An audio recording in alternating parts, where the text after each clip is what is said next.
मिने वा महिना म्हणजे खूपच स्मृतिभ्रंश झालाय ग. मला नाही ओळखलं. कठीण बाई सांभाळणं. नाही आम्ही सुद्धा दारातच उभे आहोत म्हणा.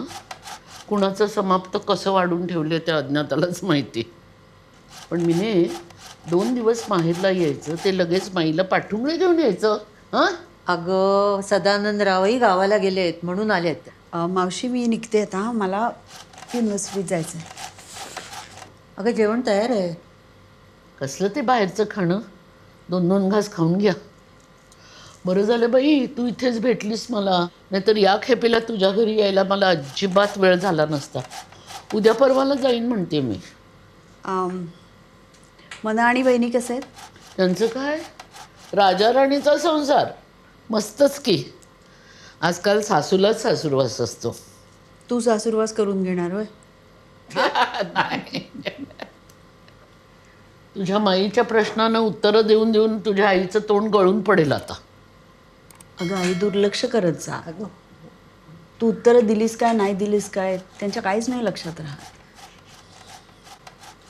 आणि तू कशी आलीस मध्येच अचानक?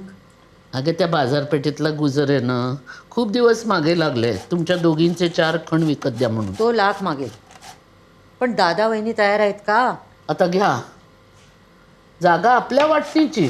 ताई हो, पण मी काय म्हणतेय की आपल्या नावावर माहेरचे जे 2-2 खण आलेत ना ते दादासाठी आपण स्वतःहूनच सोडून देऊयात की. कशाला दादा आणि वहिनींना दुखवायचं? म्हणजे माहेरच्या वास्तूशी धागा तोडून टाकल्यासारखं होतंय की नाही सुरेश भाऊ? हो मला नाही पटत हे. प्रत्येकानं वेगवेगळं गिराईक शोधून आपले 2-2 खण विकायचे म्हणजे त्या घराचे तुकडे तुकडेच करायचे की. का नाही?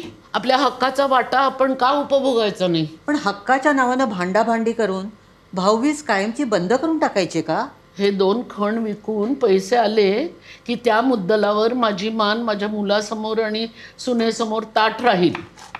माणूस गरजू झालं की वाटलेच मी दे नात्या गोत्यांना त्याच्या डोक्यावर.